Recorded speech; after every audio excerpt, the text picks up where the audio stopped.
Star सन के करीब आया होगा तो उसने on the surface of the sun बड़ी सारी वेव्स क्रिएट कर दी होंगी, but they would be very different from the little tides which the small mass of the moon raises in our oceans. लेकिन वो लहरें कोई मामूली लहरें नहीं थी, but they would be very different. बहुत ही मुख्तलिफ होंगी from the little tides, from the little waves. उन छोटी लहरों से वो लहरें बहुत मुख्तलिफ होंगी which the small mass of the moon raises in our oceans. जो कि हमारे चांद का एक छोटा सा mass means body, volume, magnitude, जिस्म, जो कि एक चांद का एक छोटा सा जिस्म जो है हमारे समंदरों के अंदर पैदा करता है। An immense tidal wave must have traveled over the surface of the sun. Immense, आपने पहले भी ये वर्ड पढ़ा है। Immense means very big, huge, enormous. Tidal wave, tidal wave, तूफानी लहर। An immense tidal wave must have traveled over the surface of the sun. एक बहुत बड़ी तूफानी लहर यकीनन सूरज की सतह के ऊपर एक बहुत बड़ी लहर ने सूरज की सतह के ऊपर मूव किया होगा, एक बहुत बड़ी लहर उभरी होगी। At last forming a mountain, जो कि आखिरकार एक माउंटेन बन गई होगी। सो हाई, माउंटेन इतना बड़ा, सो हाई, उसकी हाइट इतनी ज्यादा that we can hardly imagine it, हम उसको मुश्किल ही इमेजिन कर सकते। इमेजिन मीन्स थिंक, हम उसके बारे में सोच भी नहीं सकते। वो इतना बड़ा पहाड़ जो है वो सूरज की सरफेस के ऊपर क्रिएट हो गया था जब एक दूसरा star, another star came near the sun. तो यहां तक के जो इंपॉर्टेंट वर्ड्स हैं एक दफा इनको रीड आउट कर लीजिए। Took place, took place means happened, नवा हुआ या हुआ कह लीजिए। Occurred, raised means produce, created. Mass, mass means जिस्म और जिसामत। मैग्नीट्यूड, वॉल्यूम, बल्क या साइज कह लीजिए। ब्लाइंडली, अंधाधुंध, रैशली, फोर्सफुली।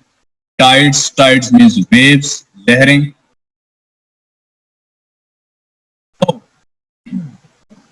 क्या हुआ होगा कि जब वो दूसरा स्टार सन के करीब आया उससे एक बहुत बड़ी एक टाइडल वेव पैदा हुई जो कि एक बहुत बड़ा माउंटेन बन गई। As the cause of the disturbance, disturbance खलल, upset, agitation, commotion. Cause of the disturbance, खलल पैदा करने की वजह, वो कौन था?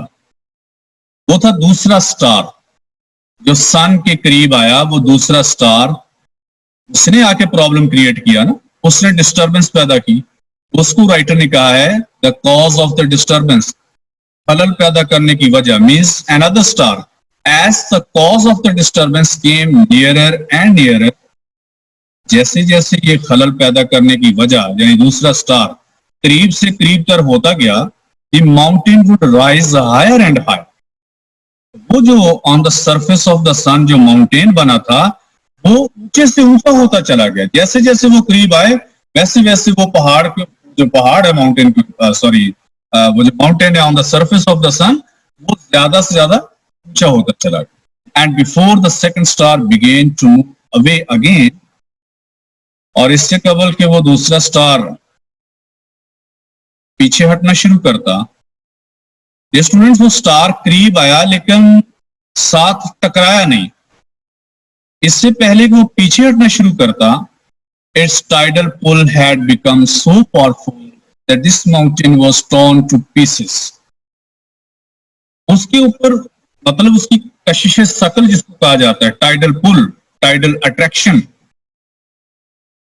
तो जब पीछे हटने लगा तो उसकी जो टाइडल पुल या टाइडल अट्रैक्शन या उस कह लीजिए कि उसकी कशिश सकल जो है वो इतनी पावरफुल हो गई थी कि जब उसने रिट्रीट करना शुरू किया, पीछे हटने लगा तो वो जो माउंटेन था that was torn to pieces, वो टुकड़े टुकड़े हो। and threw off small parts of itself into space. और उसके जो छोटे छोटे पार्ट्स में पीसेस, टुकड़े थे उस माउंटेन के फटने से, वो स्पेस में गिर गए. So these small pieces have been going around the sun ever since. ये छोटे छोटे टुकड़े तब से लेकर सूरज के गिर्द चक्कर लगा रहे हैं. तो हमारा planetary system, they are the planets, ये सैयारे हैं, ग्रेट एंड स्मॉल, कुछ बड़े हैं और कुछ छोटे हैं. Of which our earth is one, जिसमें से एक हमारी जमीन भी. अब यहां पे डियर स्टूडेंट्स दो क्वेश्चन जो है बन सकते हैं कि what are the planets and how did they come into existence. Planets क्या हैं, सियारे क्या हैं, और वो किस तरह से मार्स. इसमें दूसरा क्वेश्चन ये भी हो सकता है, how did our earth come into being, हमारी जो जमीन है ये किस तरह से मार्स में आई. तो डियर स्टूडेंट्स, अब यहाँ पे ये जो रेयर इवेंट, जो एक एक्सीडेंट हुआ था एक दूसरे स्टार के सन के करीब आने की वजह से, आप यहाँ पे इसके आंसर के तौर पे यहाँ पे कोट कर सकते. डियर स्टूडेंट्स, आज के लिए ये लेसन जो है इतना ही काफी है, लेकिन अपने लेक्चर को क्लोज करने से पहले अब तक हमने जितना पढ़ा है, ये तकरीबन फर्स्ट 3 पैराग्राफ्स हैं. इससे रेलेवेंट जो शॉर्ट क्वेश्चन हैं एक दफा हम उनको रीड आउट कर लेते हैं ताकि आप उनको घर बैठ के तैयार कर सकें, जो कि हमारा मेन टारगेट है. तो हमारा फर्स्ट क्वेश्चन है, how is that a star seldom finds another star near it. ऐसा क्यों है कि एक स्टार शाज़-ओ-नादिर ही किसी दूसरे स्टार के करीब आता है. The answer is the universe is very vast. कायनात बहुत वास्ट, बहुत बिग है. It contains millions of stars wandering about in it.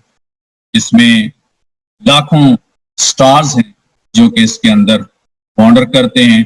Mostly these stars travel in complete loneliness. ज्यादातर ये जो स्टार्स हैं ये मुकम्मल तन्हाई में सफर करते हैं. Every star travels at a distance of millions of miles from the other stars. Her star दूसरे स्टार से लाखों मील के फासले पे सफर करता है.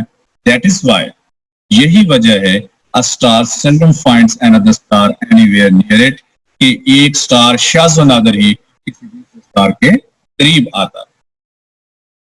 Next question, question number 2, what happened when according to Sir James Jeans a wandering star wandering through space came near the sun. Sir James Jeans के मुताबिक जब एक घूमता हुआ स्टार स्पेस में घूमते हुए सन के करीब आया तो क्या हुआ था. यहाँ पे हम वो जो रेयर इवेंट जो अभी हमने पढ़ा है उसके बारे में बात करें. The answer is millions of years ago, लाखों साल पहले, a wandering star happened to come near the sun. एक गर्दिश करता हुआ स्टार इत्तफाक से सन के करीब आ गया. The pull of this star raised immense tides on the surface of the sun. इस स्टार की कशिश ने सूरज की सतह के ऊपर बहुत बड़ी लहरें पैदा कर दी. So this tidal wave began to move on the surface of the sun. और वो जो तूफानी लहर थी उसने सूरज के ऊपर मूव करना शुरू कर दिया. And at last, और आखिरकार, assumed the shape of a very high mountain. और उसने एक बहुत बड़े पहाड़ की शक्ल अख्तियार कर ली. क्वेश्चन नंबर 3 देखिएगा. What happened when the wandering star came nearer and nearer? ये क्वेश्चन नंबर 3 और क्वेश्चन नंबर 4 डियर स्टूडेंट्स, बल्कि 2 और 3 जो है, सॉरी, क्वेश्चन नंबर 2 और क्वेश्चन नंबर 3 ये तकरीबन एक ही क्वेश्चन बनता है बेसिकली, लेकिन राइटर ने इसको डिवाइड किया है. तो उस रेयर इवेंट का जो पहली बात है वो क्वेश्चन नंबर 2 के अंदर हो जाएगी और जो दूसरी बात है वो क्वेश्चन नंबर 3 में आ जाएगी. What happened when the wandering star came nearer and nearer. जब वो दूसरा स्टार करीब से करीब तर होता गया, घूमता हुआ दूसरा स्टार, तो फिर क्या हुआ. When the wandering star came nearer and nearer, जब गर्दिश करता हुआ स्टार करीब से करीब तर होता गया, the mountain of tidal wave rose higher and higher. पहाड़ के ऊपर वो जो एक वेव बनी थी, एक टाइड बनी थी, वो ऊंची से ऊंची होती चली गई। At last its tidal pull became very powerful, यहाँ तक कि उसकी जो कश शकल है वो बहुत ज्यादा ताकतवर। नेक्स्ट क्वेश्चन, क्वेश्चन नंबर 4, आज का हमारा ये लास्ट क्वेश्चन होगा। What are planets? सियारे क्या हैं? And how did they come into existence? और वो किस तरह से हमारे वजूद में आए, कैसे पैदा हुए? The answer is when the wandering star began to move away, जब उस घूमते हुए गर्दिश करते हुए स्टार ने दूर जाना शुरू किया, परे हटना शुरू किया, the tidal mountain on the surface of the sun was thrown to pieces, तो सूरज की सतह के ऊपर जो लहर से बनने वाला पहाड़ था उसके टुकड़े टुकड़े हो गए, वो फट गया। सो दीज पीसेस, ये जो टुकड़े थे, बिग और स्मॉल, छोटे बड़े, वर थ्रोन इनटू स्पेस, ये खला में गिर गए। And they began to move around the sun, और उन्होंने सूर्य के गिर्द चक्कर लगाना शुरू कर दिए। These are called the planets, इनको प्लैनेट्स कहा जाता है। That's all for today, students. Thank you for listening and watching. Take care. Allah Hafiz.